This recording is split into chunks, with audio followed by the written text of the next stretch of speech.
एक बड़ी लापरवाही फिर से। उत्तर बिहार का सबसे बड़ा अस्पताल दरभंगा डीएमसीएच फिर से सुर्खियों में। डॉक्टर पे लापरवाही का आरोप, तो वही ऑपरेशन के बाद महिला के पेट से निकलता है कपड़ा। जी हाँ, बड़ा लापरवाही। बिहार के जाने माने डीएमसीएच में डॉक्टर की लापरवाही का मामला सामने आया है। डॉक्टर की लापरवाही का एक बड़ा मामला है। दरभंगा के रहने वाली अंजना देवी नामक एक गर्भवती महिला बीते 8 अक्टूबर को इलाज के लिए आती है। बच्चे को जन्म देती है गायनेक विभाग में। वही पूरे परिवार में खुशी का माहौल देखा जाता है। 5 दिन तक उसे भर्ती भी रखा जाता है, फिर उसे डिस्चार्ज कर दिया जाता है।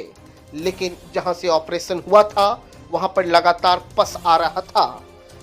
स्थानीय कंपाउंडर के द्वारा उसका ड्रेसिंग भी करवाया जा रहा था और कल एक कंपाउंडर के द्वारा जब उसकी ड्रेसिंग की जाती है तो उनके पेट से एक सफेद रंग की कपड़ा निकलता है, जिसका वीडियो भी फुटेज सामने आया है।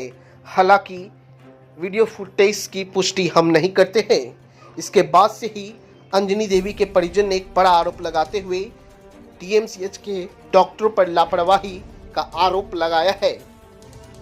आपको बता दें, रुमाल छोड़ दिया गया, ऐसा परिजनों का कहना है उनके पेट में। वही जिलाधिकारी दरभंगा से लेकर एसएसपी दरभंगा से लेकर डीएमसीएच अधीक्षक तक परिजनों ने गुहार लगाई है। हालांकि देखना होगा कि इस मामले को लिपापोती कर दिया जाएगा या कुछ कार्रवाई भी होगी। वही बेहतर इलाज के लिए उसे डीएमसीएच में भर्ती कराया गया हुआ था। आप वीडियो देख रहे हैं किस कदर पेट से वह कपड़ा नुमा निकल रहा है। के रहने वाले हैं। अंजला कुमारी का जो है ऑपरेशन 8 अक्टूबर को हुआ था। बच्चा हुआ था, डिलीवरी हुआ था, बड़ा ऑपरेशन करके हुआ था तो, और उसको हेपेटाइटिस बी था, इसलिए 4 डॉक्टर के टीम मिल के ऑपरेशन किए थे और ऑपरेशन सफल रहा। उसके बाद बच्चे हुए, लड़का हुआ और 15 तारीख को यहाँ से डिस्चार्ज कर दिया गया। उसके बाद लगातार उनके पेट में पॉस आता ही रहा और वहाँ लोकल कंपाउंडर है, उनसे जो है उसको सफाई करवाते थे।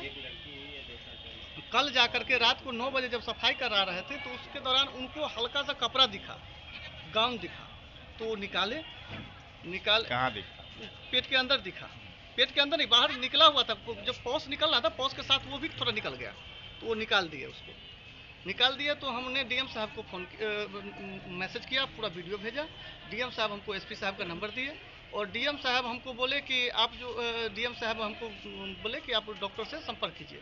हम वही दिए थे, इनका हॉस्पिटल का नंबर दिए थे, तो वो हमसे संपर्क किए। तो हम एम्बुलेंस को 102 पर कॉल कर रहे थे लगातार, तो वो बोल रहे थे कि नहीं उठा नहीं रहा है, ड्राइवर उठा नहीं रहा है। 7 बजे से ट्राई कर रहे थे तो लगभग 9:30 बजे के आसपास से एम्बुलेंस वाले से बात हुई है। तो 11 बजे के आसपास, 10:30-11 के आसपास आए हैं एम्बुलेंस। तो हम लोग 12 बजे यहाँ आए हैं और 12 बजे से 1 बजे तक चक्कर काट रहे हैं। तो अभी 1 घंटा यहाँ पर चक्कर काटने के बाद अभी ले गए हैं ऑपरेशन थिएटर में। क्या स्थिति क्या है? स्थिति तो नाजुक बनी हुई है, क्योंकि कुछ पचता ही नहीं था और किसी डॉक्टर से दिखाते थे तो कोई कहता था कि पेट में गैस बन रहा है, कोई कुछ कह रहा था। अल्ट्रासाउंड भी करवाए तो अल्ट्रासाउंड में कपड़ा नहीं आता था। कई जगह डॉक्टर से भी दिखवाए डीएमसीएच के अलावे। डीएमसीएच में भी एक बार लाए थे बीच में, किसी को ये पकड़ में नहीं आया। क्या लगता है अब जब सामने आया है जो मामला, तो क्या लगता है डॉक्टर पर क्या कहेंगे जो इलाज कर रहे हैं? ये तो लापरवाही है। हम कहेंगे कि और किसी के साथ ऐसा ना हो। ये हम जो है डॉक्टर साहब से उम्मीद करते हैं कि और किसी के साथ ऐसा नहीं होना चाहिए। हमारे साथ जो हुआ, हमको तो मतलब कि परेशान हो गया। अब हमको यहाँ आने में, एक बार यहाँ आने में 4,000 रुपया खाली एम्बुलेंस का खर्चा लगता है और गरीब आदमी है। इनके पिताजी ड्राइवरी करते हैं 10,000 के महीना पर, ये अभी जॉब करता है 10,000 के महीना पर और घर में बहुत सारा प्रॉब्लम है। चाहते क्या आप लोग? ये लापरवाही माफी योग्य है? चाहते क्या है? माफी योग्य तो नहीं है, लापरवाही माफी योग्य नहीं है। फिर शिकायत करेंगे कहीं इसकी? वो हम देखते हैं, शिकायत तो होना चाहिए। लिखित शिकायत जो है एसपी साहब को देंगे। पहले मरीज का इलाज हो जाए, उसके बाद जो है एसपी साहब को हम शिकायत इसका देंगे। विश्वास है अब, जबकि एक बार पहले ये घटना हो गया, दोबारा फिर इसी अस्पताल में इलाज करा रहे, कोई विश्वास है दिल के अंदर? नहीं, विश्वास तो नहीं हो रहा है। विश्वास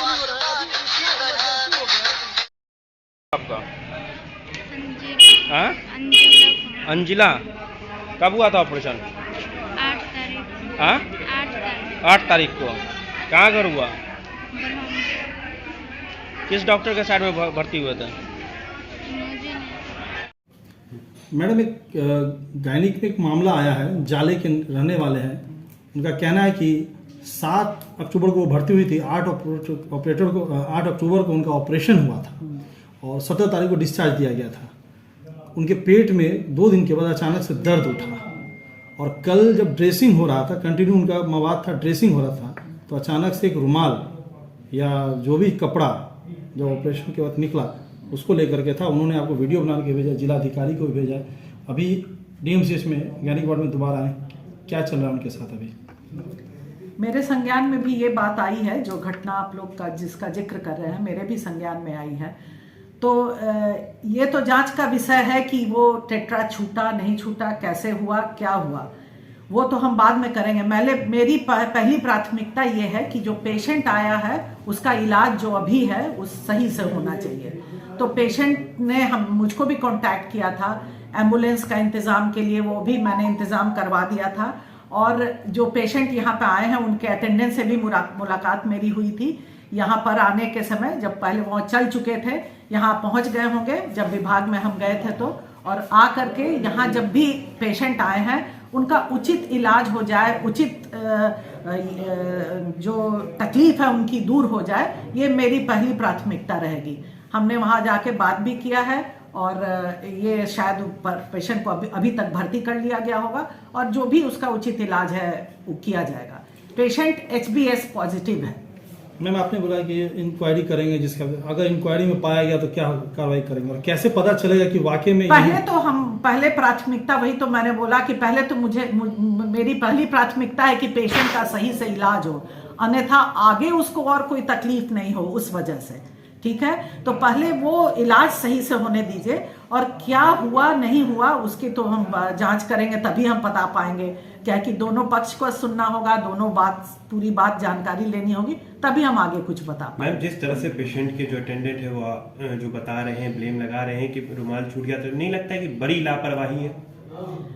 अब क्या है ये तो हम बार बार बोल रहे हैं, जांच के बाद ही पता चलेगा। अभी हम तुरंत कुछ नहीं करना, बहुत जल्दीबाजी होगी। ऑपरेशन अगर होता है किसी भी लेडीज का, क्या उसके 2 दिन या 3 दिन के बाद उनको दोबारा रीचेकअप के बुला करके अल्ट्रासाउंड कराया जाए? ताकि नहीं, अल्ट्रासाउंड तो नहीं कराया जाता है, जब जरूरत के मुताबिक अल्ट्रासाउंड कराया जाता है, लेकिन रीचेकअप के लिए बुलाया जाता है। जैसा कि मुझे जानकारी मिली है, वो पेशेंट रीचेकअप के लिए यहाँ नहीं आई थी।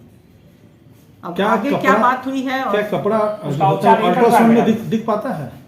नहीं, अल्ट्रासाउंड में कपड़ा नहीं नजर आएगा। मैम, एक और सीनियर डॉक्टर थी, रेणु झा, रिटायर कर चुकी हैं।